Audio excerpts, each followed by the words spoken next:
Good morning and welcome everyone to White Bear Unitarian Universalist Church. This is a congregation in the free faith tradition, a community of youth, adults, and children, bound not by creed, but by covenant. I'm Jillian Lampert, pronouns she, her, serving on your board of directors. Whether you're attending for the first time or the 100th, you're warmly invited to join us for Cyber Social Hour at 11:15. It's really more like 40 minutes of facilitated conversation and connection. We'd be glad to have you there. We'll put the Zoom link for this event in the chat box. We're starting to return to our beloved church home with circle round gatherings on select Sunday afternoons at 4 p.m., courtyard gatherings, and more. Watch the e-news to sign up. We will not be having our usual circle around gathering today, but it will return again next week. And if you have not yet attended one of our courtyard gatherings, please join us for the final installation on Wednesday, July 21st. We are in the middle of our month of welcoming beloved guest speakers back to our pulpit, and today we hear from our very own Nico Van Ostrand. They serve here as our assistant DRE, and we are so blessed to have them. Service participants today also include Aaron Scott and Reverend Jack Gady. Music is from Carol Cowett, Mary Duncan, and the Poor People's Campaign Choir. Welcome to our church. Together we grow our souls and serve the world in love. Come in. Come into this space which we make holy by our presence. Come in with all your vulnerabilities and strengths, fears and anxieties, loves and hopes. For here you need not hide, nor pretend, nor be anything other than who you are and who you are called to be. Come into this space where we can heal and be healed, forgive and be forgiven.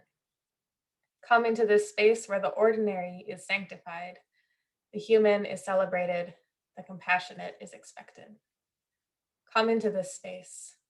Together, we make it a holy space. Kathleen Weflin will light the chalice. Good morning. The theme this month is interdependence. Interdependence is everywhere and yet being discovered. Beneath our feet, the trees are talking to each other through fungal networks. They are sending each other signals of recognition and signals of warning. Warblers are learning the language of chickadees so they can listen to them talk about food sources and warn about intruders. So this morning, I light the chalice for all of us creatures who are sharing vital information.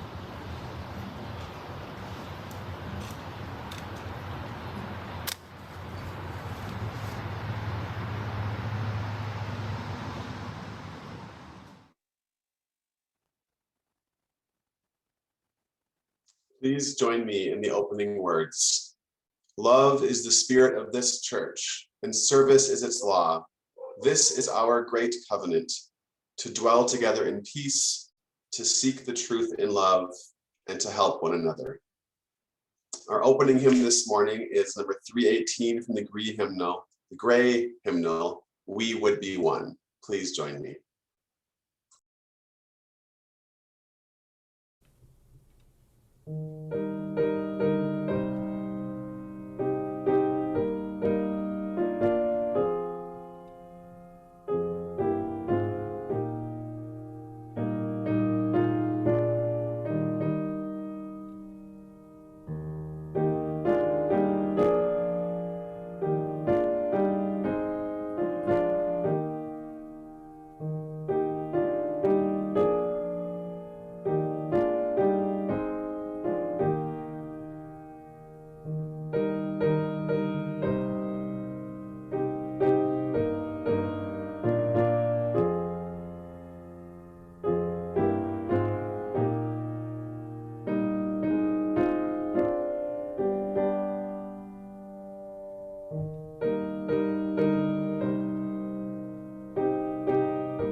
Hello, my name is Jeff Ranta, the volunteer coordinator for White Bear UUC's Habitat for Humanity projects. Church members and friends can get involved with Habitat in two ways, by making a donation or by volunteering.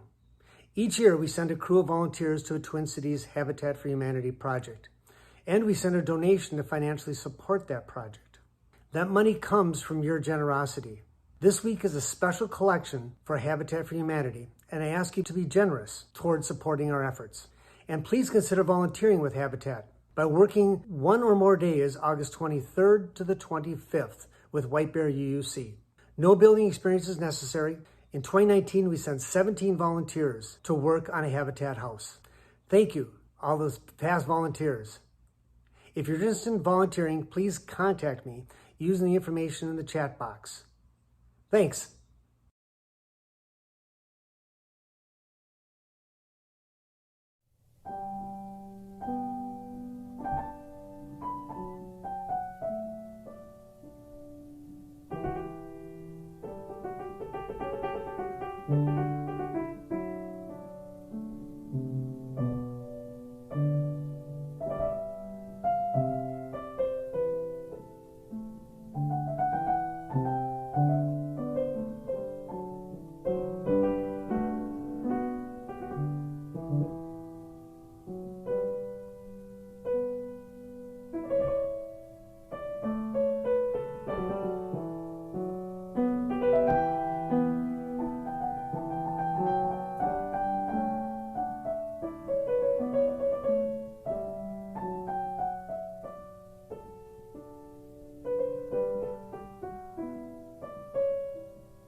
The first reading is called Prayer for May 31st, 2020 in Minneapolis, 6 days after the police killed George Floyd, by Arif Mamdani and Ruth McKenzie, printed in Shelter in This Place, Meditations on 2020, edited by Meg Riley.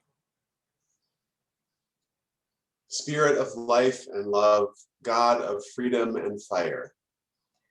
Breath of life that flowed through my ancestors, one whom my grandmother knew and knelt and prayed to. There are truths that we don't speak in mixed company, things that we don't say, things that we won't say unless we know that those receiving our words are trustworthy. Deliver us from assuming that justice making is gentle or orderly. We have been living in a land of bondage, whether we recognize it or not, here in the land of Egypt. Here in a land like ours, sometimes the only space we speak the truth is in the silence of our hearts. Here in the land of Black lives snuffed out day in and day out, on camera, on a busy street, or in a bedroom, we cry out. We cry out with grocery carts flung against the barricades. We cry out in Zoom meetings. We cry out with posters and raised fists. We cry out while the fires rage and buildings fall. We cry out for our children, our Black, our brown, our white children. We cry out and bring food. We cry out and bear witness. We cry out with brooms and trash bags to pick up the refuse from all the prayers strewn across the city streets from the night before. Here in this space of silence, we give voice to what we really feel.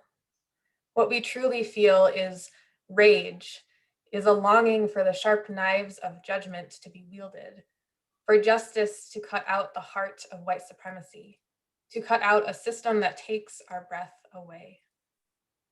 We have cried so many tears that our throats are raw, and hope of a promised land is all but gone. It's the same story over and over, again and again, and nothing seems to change. The bended knee to the powers that be, worshiping capitalism and white supremacy. Some of us have been conditioned to turn away. Egypt is comfortable and advantageous. Some of us are buckling under the weight of the knee on our necks. Some of us can't breathe. Some of us are confused. Some of us are steadfast. Some of us are scared. Some of us are angry. Some of us are numb. Some of us are rageful. Our sorrow brings us to our knees. This has been happening for as long as our ancestors had breath to tell us their stories. Our Black and brown and queer bodies brutalized by the state, these tears have been flowing for generations, and they flow still. But here we are in the midst of the fires, aching for a way forward. We pray. Breath of life, God of my ancestors, help us to give voice to the scream of rage and pain and frustration that has been building and building and building for so long. Spirit of life and love, propel us into a new exodus. We only need a few essential things for the journey: a loaf of bread to share, a hand to hold, a willingness to follow the covenant we repeat every Sunday. Our second reading is from White Supremacy Culture, Still Here, by Tema Okun. The good news is that while white supremacy culture informs us, it does not define us. It is a construct, and anything constructed can be deconstructed and replaced. We are not victims. Our history is both witness to and record of how many of us refused to cooperate, how many of us are brave and bold enough to vision a future we often do not live to see. We honor our radical freedom fighting ancestors, those on the front lines, those whose names we will never know, those who fed the babies and swept the floors and offered nurture while committed to living with mutual dignity, respect, and love. We are here because of them. Given how others have shown us the way, the good news is that we can and must be equally brave, bold, and fierce ancestors for those who come with and after us.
This morning's second reading was taken from an updated version of a 1999 article by Kenneth Jones and Tema Okun.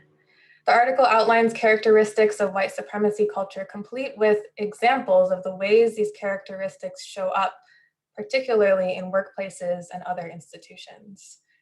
I found the list and analysis extremely useful in bringing a racial justice lens to everything I do. White supremacy culture is defined in this article as the widespread ideology baked into the beliefs, values, norms, and standards of our groups, many, if not most of them, our communities, our towns, our states, our nation, teaching us both overtly and covertly that whiteness holds value. Whiteness is value. It's a widespread ideology baked in so well that it's easy to ignore because it is the assumed default. That is so fundamentally unfair. I'm going to list off the characteristics lifted up in the article, and as I do so, I hope you'll just notice whatever images, words, or emotions come up for you.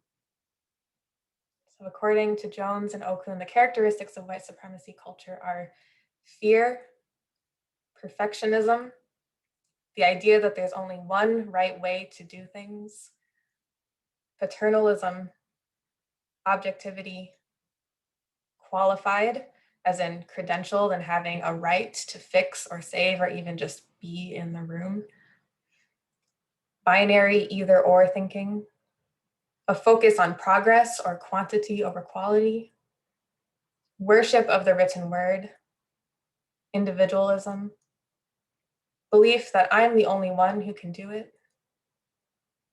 defensiveness and denial, the right to comfort, fear of open conflict, power hoarding, and urgency. I read those off fairly quickly. If you're curious to know more, I hope you'll make your way to your favorite search engine and type in white supremacy culture still here, so you can read the full article and context. I've witnessed every one of those characteristics at various points in myself, in my people, in the systems I navigate, but one characteristic in particular has been on my mind: the right to comfort. Okun describes this as the belief that those with power have a right to emotional and psychological comfort. And I've heard this described by an elder as white people are allergic to discomfort. It's like when you're sitting on a couch. It's nice, you're relaxing, it feels good to sit down for a while. And which is easier, keep sitting or get up and go do the dishes? It's hard to let go of comfort. And in general, there's nothing wrong with sitting on the couch for a while. It becomes a problem as a characteristic of white supremacy culture when you're sitting on that comfortable couch and someone comes up and says, "Hey, can I sit on that couch next to you?" There's certainly enough room, but if they sit down, the couch cushion will do that thing where it tilts. Now there's no room for you to curl up your legs if you want to, and maybe that person will even want to talk to you. And now you're annoyed that they even interrupted your piece to ask in the first place. I'm trying to relax, you might say. Find somewhere else to sit. Never mind that that person walked 5 miles in search of exactly the kind of comfy couch you just turned them away from. Well, there's nothing wrong with wanting to feel comfortable, but if that comfort relies on the discomfort and rejection of other people, our UU values intervene and say, hey, this isn't actually comfortable. Those values say we can't feel truly comfortable until there's enough room on the couch for everyone. So much of the way we all interact with one another and with the world comes from white supremacy. Right now, some of us are sitting on a squishy couch. Some of us are still wandering around searching for a place to sit. And some of us are responsible for vacuuming the couch, but never get to sit on it. None of us should be comfortable with that. So if that's how it's functioning now, then achieving racial justice, a situation where everyone has a spot on the comfortable couch, requires change from all of us. I know that after this year and a half of all kinds of change, it's hard to willingly sign up for more. I am terrified that the temptation of familiar comfort will give the dominant culture the fuel it needs to squash any hope of doing things differently. Perhaps because of this fear, the phrase, "we need to get back to normal," is really hurtful. I think the subtext of this phrase is a yearning for comfort and stability, and I get that. I feel that. But getting back to normal is not getting back to comfort for so many of us. Getting back to normal is getting back to a way of being that's oppressive and murderous. Getting back to normal is getting back to white supremacy. I don't want to be part of that fight. I want to be part of the fight for something better. I refuse to believe that the way it used to be is the very best we can do. We, all of us, deserve so much better. A few months ago, after Asian women were targeted and murdered in a fetish-fueled killing spree that claimed 8 lives in Atlanta, the grief in my Asian American community was palpable. In conversation with other organizers shortly afterwards, I was feeling so much rage and hurt at the senseless brutality of racism, and I asked, so who gets racial justice in their lifetime? Which generation gets to wake up and say, I'm so glad I live in a racially just world? Who gets that? Because I want it. And people have been talking about the long arc of the moral universe for generations. And while we travel that long arc, people are being killed. By the end of that conversation, the other organizers and I had decided that it's going to be our generation. We are going to have racial justice. This is not a joke or a naive wish. I know what we're up against. It's also not it would be nice if that happened. This is a conviction that's burning so fiercely in my chest, nothing can put it out. Maybe global racial justice is too big of an ask, although I'd argue it shouldn't be. But I have to believe it's possible at least to cultivate a circle capable of meeting the high standards required for beloved community sometime before I die.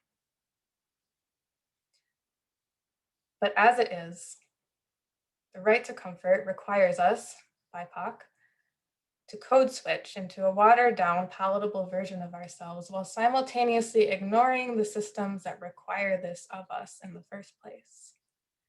And we as a multiracial community will never reach beloved community as long as whiteness is allowed to dictate the ways BIPOC interact with and resist white supremacy. Every time I'm faced with a microaggression or a hurtful racialized comment, my process for deciding how to respond takes anywhere from a full day to 2 weeks. It involves multiple drafts of the response, each more deferential than the last. I send these drafts to a couple of trusted BIPOC for a spice test, and they often offer even more edits. Because I know, and maybe you've experienced this too, I know what it's like to respond with my initial unedited reaction, my genuine reaction, and be retaliated against with words or physical violence. So I go through this tedious process, which saps me and my trusted people of energy. The response I'm left with is something that is usually received well, a nice learning moment for the other person, but feels really gross and disingenuous to me. The other person never knows that I went through this whole process and stressed about it, felt hurt about it, largely because unless the two of us have really deeply committed to anti-racist ways of being, the assumed covenant in most interactions is one of white supremacy, because that's what's baked into the society we live in. I'm not assigning fault to anyone in this scenario because we're all working with the tools we have available. It's just that right now they're the right tools for oppression, not liberation. We need new tools. I'm not interested in being a learning moment. I'm also not interested in acting in ways that require other BIPOC to diminish themselves when interacting with me. I'm interested in being a full human with both a wealth of knowledge and a lot to learn. I'm interested in connecting. What is the path from diluting and code switching to meaningful connection? I don't have an exact answer to that question, but I have a strong suspicion that the path is not comfortable. And that's okay. Let's return to that comfortable couch. Say not just one, but 20 people showed up hoping to sit on the couch with you. What now? Do we hold a contest to see who is most worthy of sitting on the couch? Do we draw straws randomly? Or do we acquire or create another couch, another, as many as we need so everyone can be comfortable? If we start from the truth that everyone has inherent worth and dignity and use the other principles to guide our way, the only answer is to create a new way that works for everyone. I know how big of an ask this is. I know because I am bone tired from all the changes this past year and a half. I am trying my best to prepare for the changes ahead of us. I frankly don't know if I have enough energy in me to commit to the kind of change I'm outlining. Or I should say, I know that I myself do not have enough energy to do this alone. I think that's true of all of us. But pause for a moment and think about a change, large or small, that you've navigated before. How did you do that? Who was with you? What helped draw out your strength? We only need a few essential things for the journey, Arif Mamdani and Ruth McKenzie remind us. A loaf of bread to share, a hand to hold, a willingness to follow the covenant we repeat every Sunday. We have all of those things. And we have done this before. We have changed the way we do things before. It wasn't always fun, but we have the power and the strength and the community to navigate change, to be uncomfortable. And while it may feel new and even negative for many, that is not a reason to avoid the justice work we're called to do. If you'll indulge me in one last couch analogy, moving couches around is not usually the most enjoyable activity, but often when it's finished, everyone who helped with the move has pizza together. That part is an enjoyable activity. Comfort, like a pizza party with friends, is not a bad thing, as long as there is enough room on the couches for everyone. While this struggle to build beloved community together will require discomfort, it doesn't have to be devoid of comfort. We have rituals and practices, connections and beauty that we can lean on. These things bring us comfort and grounding, not at the expense of anyone else, and help steel us for the discomfort that is a temporary and totally acceptable side effect of dismantling white supremacy. So, what can we hang on to for comfort that doesn't require someone else to fall down? What can we cling to from years ago that draws the circle wider, but doesn't require a Black or brown person to bend down to do so? At some point this afternoon or later this week, I hope you'll name at least one of those things that brings you comfort. Something that you can hang on to while leaning into discomfort. Write it down or find an object that represents it to you. And put that paper or that object somewhere you can see it frequently. Let it remind you of the comfort you have, the comfort we're working towards, and the community we're doing it with. May it be so.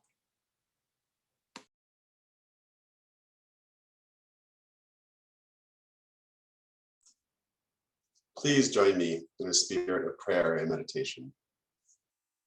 Take a breath.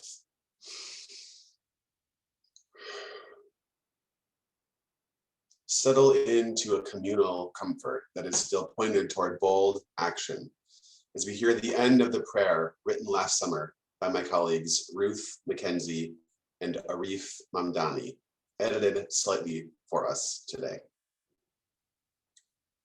Breath of life, God of my ancestors, help us to give voice to the scream of rage and pain and frustration that's been building and building and building for so long. Spirit of life and love, propel us into a new exodus. We only need a few essential things for the journey: a loaf of bread to share, a hand to hold, a willingness to follow the covenant we repeat every Sunday, to welcome, affirm, and protect the light in each human heart, to listen deeply to where love is calling us next, to grow our souls and serve the world with courage, reverence, and compassion, and to commit our lives to racial justice. These are times of curfew and quarantine, rage and sorrow, and these are also times of surprising grace, moments when the breath of life breaks through in new ways and transforms our lives with meaning and the promise of a world that could be. On this morning in the summer after, our hearts still occasionally ache. We still struggle to balance comfort with bold action. We feel occasional exhaustion, but we also look forward with anticipation. We see hope intermingling with possibility, creating a brighter future for all. This morning, let's pause for a few moments to name some of our fears, our concerns, our confusion, our anger, and our sadness.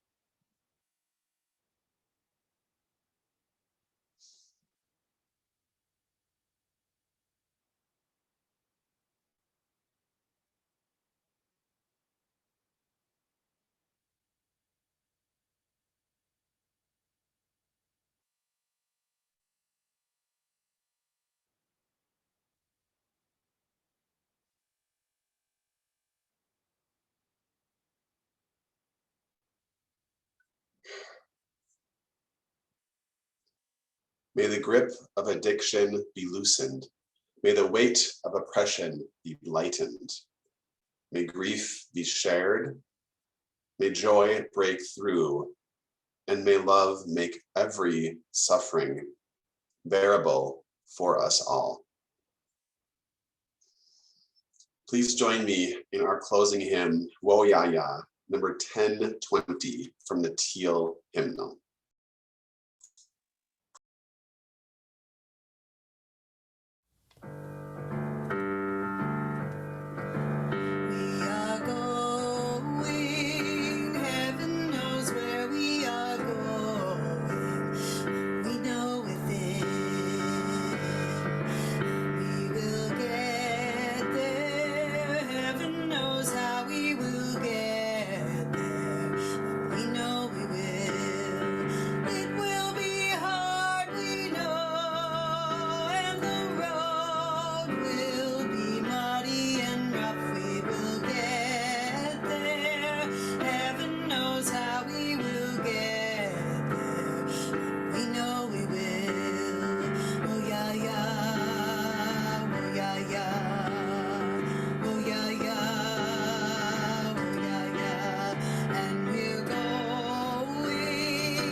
Please join me in the closing words. May peace dwell within our hearts and understanding in our minds. May courage steel our will and love of truth forever guide us.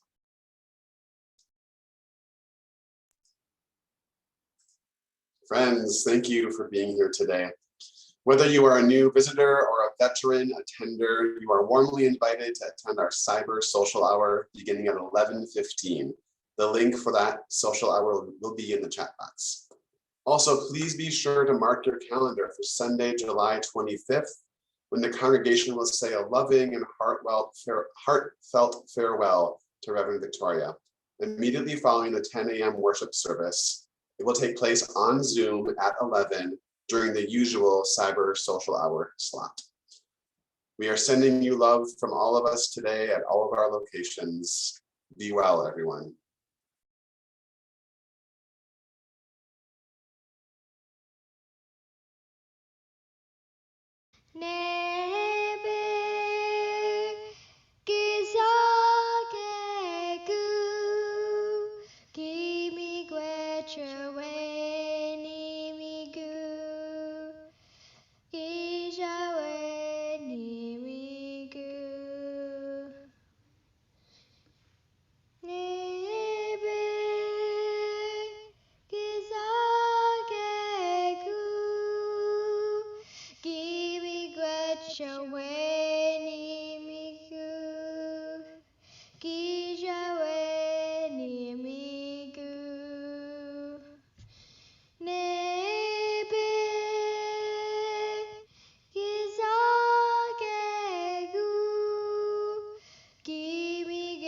Away.